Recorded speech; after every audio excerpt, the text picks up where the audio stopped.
চোখের বালি। কিন্তু বিনোদিনী আপনাদের বাড়িতে ফেরত যাবে না, আমরা ওকে ফেরত যেতে দেব না। যেতে দেবে না মানেটা কি? অনেক রাত হয়েছে মা বাবু, আপনি এখন আসতে পারেন। আমি কিছুতেই যাবো না, কিছুতেই যাবো না।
আমি আপনার মেয়েকে বিয়ে করব না।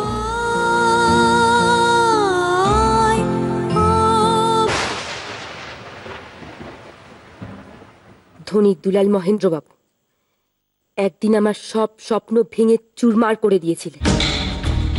কিচ্ছু ভুলিনি আমি, কিচ্ছু ভুলিনি। মনে পড়ে সেই অসম্মানের কথা? মনে পড়ে সেই বিধবা মায়ের বুক ফাটা কান্না?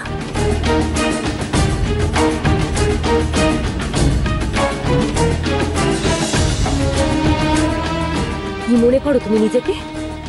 মেয়ে মানুষ তোমার হাতের পুতুল, যখন ইচ্ছা খেলবে, যখন ইচ্ছা ফেলে দেবে। আমি তোমার বউ আশালতা নই, আমি বিনোদিনী। তোমার এক একটা অপমানের হিসেব আমি এক এক করে ফিরিয়ে দেব। প্রত্যাখ্যানের যন্ত্রণায় তোমাকে আমি দগ্ধে দগ্ধে মারব।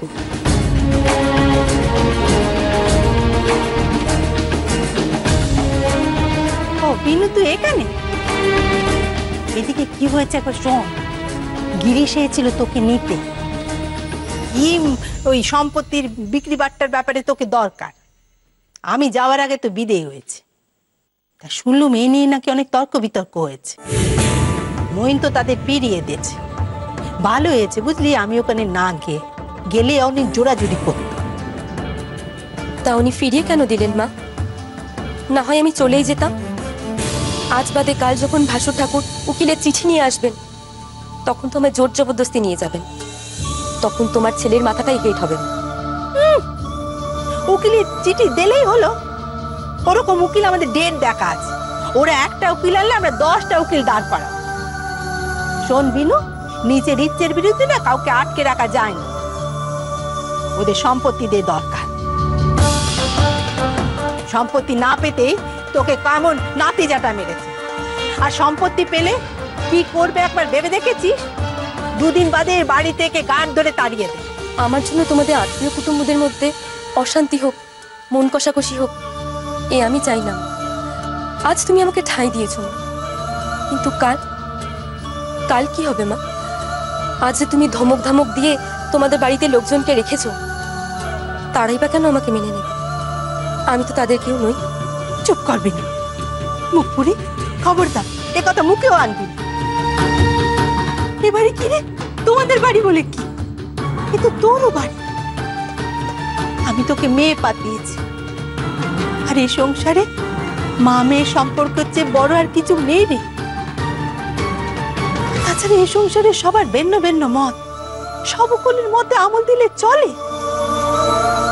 ওবি, ও মা, দেখিস মা, তোর রূপে আর গুণে তুই সবার মন জয় করবি, এ আমি বলে রাখলাম তোকে।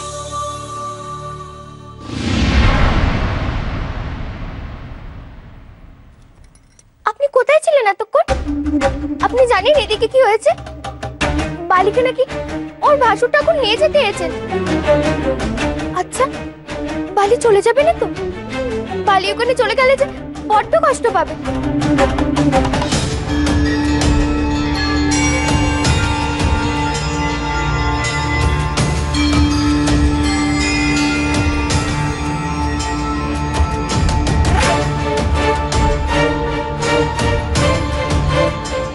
আপনি জানেন ওরা কত খারাপ?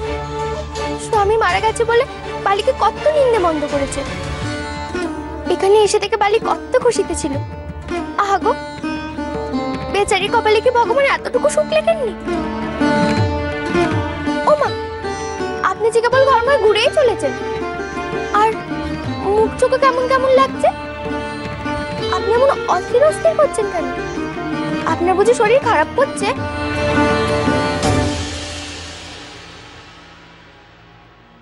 सावरिया मन भायो रे भाकोया।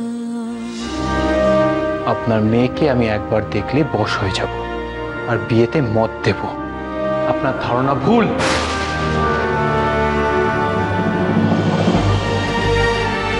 মা, আমার যা কথা আছে সেটা একান্ত ব্যক্তিগত, আর ব্যক্তিগত কথা আমি বাইরের লোকের সামনে বলা যে পছন্দ করি না, সে তুমি খুব ভালো করেই জানো।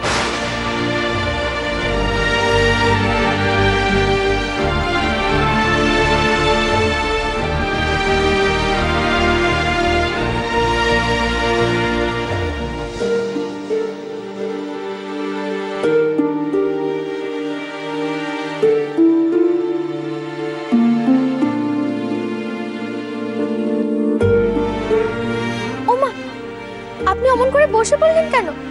বলুন না, আপনার কি শরীর অস্থির অস্থির করছে? মাথা ব্যথা করছে? আমি আপনার মাথাটা টিপে দেব? বুঝেছি, আপনি মাথা ব্যথায় কষ্ট পাচ্ছেন। দাঁড়ান, আমি আপনার মাথাটা টিপে দিই, দেখবেন ভালো লাগবে। আচ্ছা, তখন থেকে শুধু বক বক বক বক বক বক করেই চলেছো।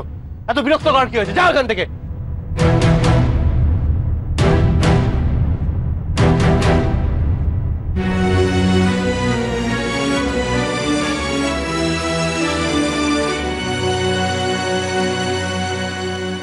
কি বলছো গিন্নি? মইন তাকে যেতে দিল না? না, দিল নে। সেইটাই তো তখন থেকে বসে বসে ভাবছি আমি, মইনের আবার হলোটা কি? এই যখন বড় গিন্নি ওই বেদবাকে নিয়ে এসেছিল তখন মইনের সে কি ঘুষা, আর এখন সুযোগ পেয়েও মইন কিছুতেই তাকে বিদায় করলো না। এর মধ্যে কিছু তো একটা ব্যাপার আছে। সে তো দেখছি বিপদ আরো বাড়লো। ভেবেছিলাম মইনের কান ভারী করে কাজটা অনায়াসে হাসিল হয়ে যাবে, কিন্তু তুমি যা বলছো গিন্নি, এ তো আমাদের বাড়া ভাত এবারে জল ঢেলে দিল। আমার কি মনে হচ্ছে জানেন? আমার কেবলই মনে হচ্ছে আমি আর দুধে একেবারে মিলে মিশে গেছে, আর আমরা আটি হয়ে গড়াগড়ি খাচ্ছি। কি বলছো গিন্নি? দেখুন, আমার চোখকে ফাঁকি দেওয়া তো অত সহজ নয়। এই মইনের ভাবগতিক না আমার কিছুতেই ভালো ঠেকছে না। সর্বনাশ! ও গিন্নি, ওই মেয়ে মানুষটা কি মইনকে পুরোপুরি গ্রাস করে ফেলেছে? হায় হায় হায়, এখন উপায়? কোনো উপায় নেই। এবেলা বাক্স প্যাঁটরা বেঁধে নিন। প্রথমে বাপের বাড়ি গিয়ে উঠবো, আর সেখানেও যদি জায়গা না জোটে তাহলে গাছতলা তো আছে। কখনো না, এত সহজে আমি হার মানবো না। দেখো, মইনকে একটু চোখে চোখে রাখতে হবে, আর হুট করে তুমি কোনো ঝামেলা বাঁধিয়ে বসো না। এখন আমাদের দেখতে হবে মইন কার দল, ওর মা বউ এদের দলে, নাকি ওই ছলনাময়ী মেয়ে মানুষটার দলে। মইনের পাল্লা যেদিকে ঝুঁকবে আমাদেরও ঠিক সেই দিকেই ঝুঁকতে হবে, বুঝেছ? কি বললেন আপনি? আমি ওই উটকো বেদবা মানুষের পা চাটবো? তাহলে একটা কথা আপনিও কান খুলে শুনে রাখুন, আমি মরে যাব, পচে গলে ভাগাড়ে গিয়ে পড়বো। তাও ভালো, চিল শকুনে ছিঁড়ে থাক সেখানে, খেয়াল কুকুরে টেনে নে যাক, পোকায় ধরুক, কিন্তু ওই উটকো বেদবার ওই ছড়ি ঘোরানো আমি কিছুতেই সহ্য করবো না। বলে দিলুম, শুনে রাখুন।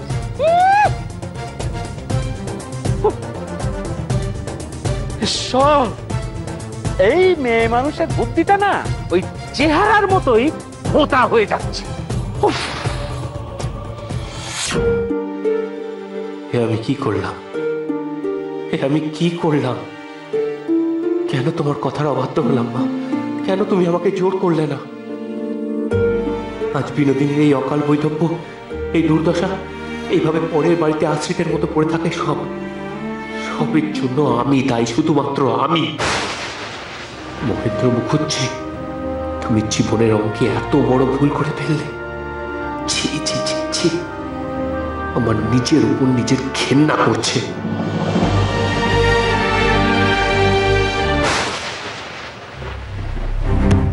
আপনি আমার উপরে খুব রাগ করেছেন, তাই না? কি হলো, আপনি কোনো কথা বলছেন না যে? আমি কি কোনো অন্যায় করেছি? দোহাই আপনার, আমায় আপনি মাফ করে দিন। আশা, তোমায় বললাম তো, দয়া করে আমায় বিরক্ত করো না। যাও, নিজে ঘুমো, আমাকে ঘুমোতে দাও।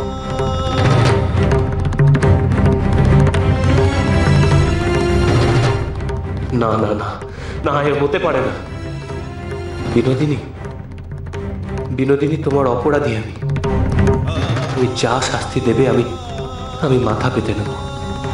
আজ আমার কারণে তোমাকে এই জীবন কাটাতে হচ্ছে, তার দায় কেবলমাত্র আমার। এই যে অন্যায়, এ তো পাপ। এই পাপের প্রায়শ্চিত্ত আমাকে করতেই হবে।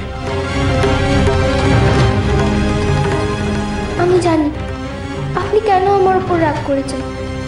আপনি এত সাধ করে আমাকে লেখাপড়া শেখাতে চাইছেন, আর আমি মোটে গ্যারাজি করছি না, বারবার লেখাপড়া ফেলে সংসারের কাজ করছি, তাই আপনি এত অভিমান করে আছেন। না না, আমার বড্ড ভুল হয়ে গেছে। আমি শিখবো, লেখাপড়া শিখবো। এক্ষুনি এক্ষুনি আমি বই নিয়ে বসবো, আপনাকে হাতও ঘোরাতে হবে না। দেখবেন আমি নিজে নিজে লিখবো।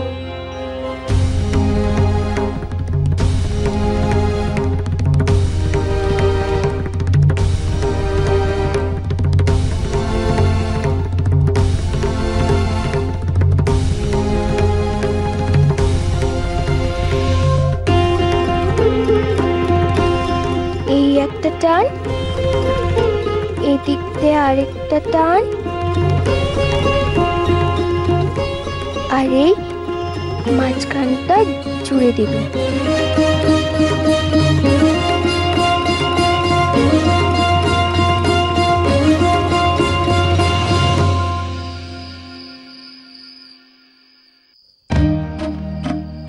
বাবা, তা কি ব্যাপার সুহাসে, হঠাৎ এত ভালোবাসা জেগে উঠলো যে? আপনার সাথে সবকিছুতেই সন্দেহ। আমি বুঝি ভালোবাসতে পারিনি? না, সে ভালোবাসতে পারো, তবে এমন আষ্টে পৃষ্ঠে ভালোবাসা দেখলে না ওই মানে একটু সন্দেহ টন্দেহ হয় আর কি মনে। জান, আপনার সাথে আমি কথা বলবো না। আচ্ছা এদিকে এসো, এত রাগ করতে নেই। হ্যাঁ, আরে আমি তো মজা করছিলাম। নিশ্চয়ই কিছু বলতে এসেছিলে, তো বলোই না। আমাকে একদিন যাত্রাপালা দেখাতে নিয়ে যাবেন? হ্যাঁ সুহাস, শরীর ঠিক আছে? আপনার শুধু সবাইকেই মস্করা। আপনাদের বাইরে জগৎ আছে, বন্ধু বান্ধব আছে, আম্মু দালাত আছে, আমাদের বুঝে কিছু থাকতে নেই। তাই বলে যাত্রাপালা দেখতে যাবে? হ্যাঁ, একবার ভেবে দেখো, মা আর জ্যাঠাইমা যদি জানতে পারে না, তোমায় কাঁচা গিলে খাবে। হ্যাঁ, তাহলে আমি কি করব? আমার যে সময় কাটে না। তুমি এক কাজ করো না, তুমি বাড়িতে বসে বই পড়ো, আমি বরং তোমার জন্য বঙ্কিমবাবু নভেল এনে দেবো, কেমন? হ্যাঁ, এটাই ভালো হবে। পড়তে যাই না বলে এভাবে খোটা দিচ্ছেন? মইন আমাদের ডাক্তারি পড়া ছেলে, তার বউ লেখাপড়া শিখবে না তো কে শিখবে শুনি? তোমায় আমি পেরান ভরে আশীর্বাদ করছি, তুমি তোমার কাজে সফল হও। ভাসুর ঠাকুর কেমন সুন্দর নতুন বউকে কেমন লেখাপড়া শিখিয়ে দেয়, আর আপনি দেখুন জেনে বুঝে আমাকে ছোট করছেন। কি হলো, কিছু বলছেন না যে? আচ্ছা সুহাস, তুমি লেখাপড়া শিখবে? লেখাপড়া? হ্যাঁ, আমি কালই তোমাকে লেখাপড়া শেখানো শুরু করে দেবো। কালই কালই আমি তোমার জন্য খাতা আর বই নিয়ে আসবো। হ্যাঁ, সত্যি বলছেন? এই তোমায় ছুঁয়ে বলছে সুহাস।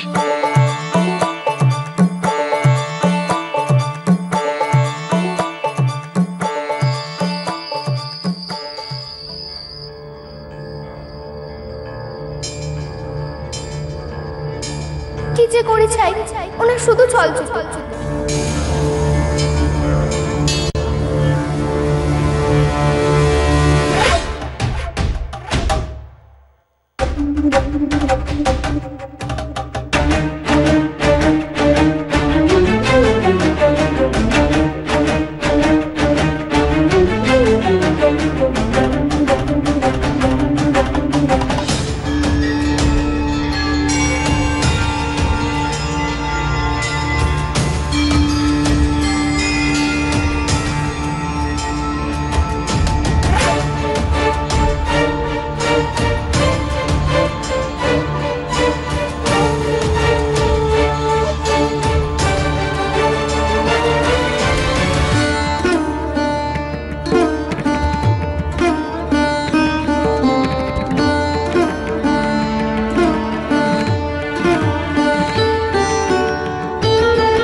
सावरिया मन भायो रे भाको यार।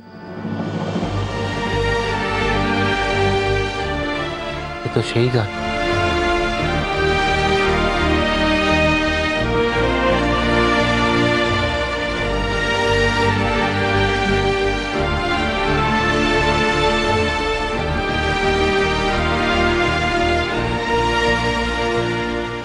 দেখেছো পাগলি মেয়ের কাণ্ড, লিখতে লিখতে মেঝেতেই ঘুমিয়ে পড়েছে।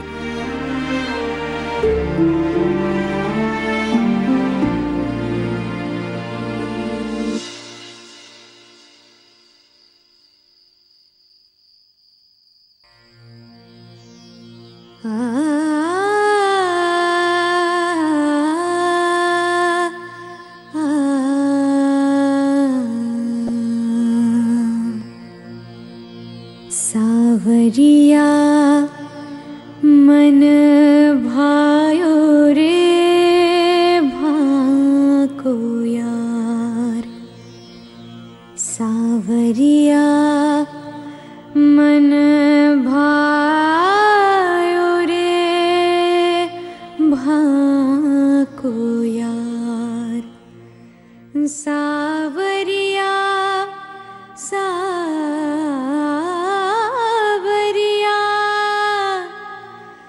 सावरिया मन भायो रे ओ सावरिया मन भायो रे भाको यार। सावरिया मन भायो रे भाको यार।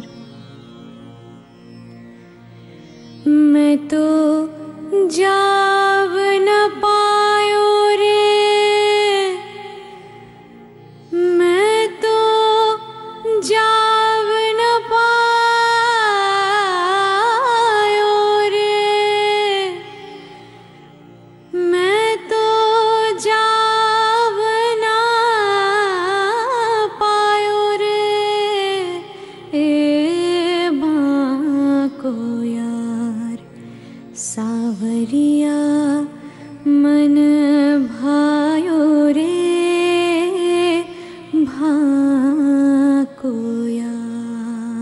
বিনোদিনী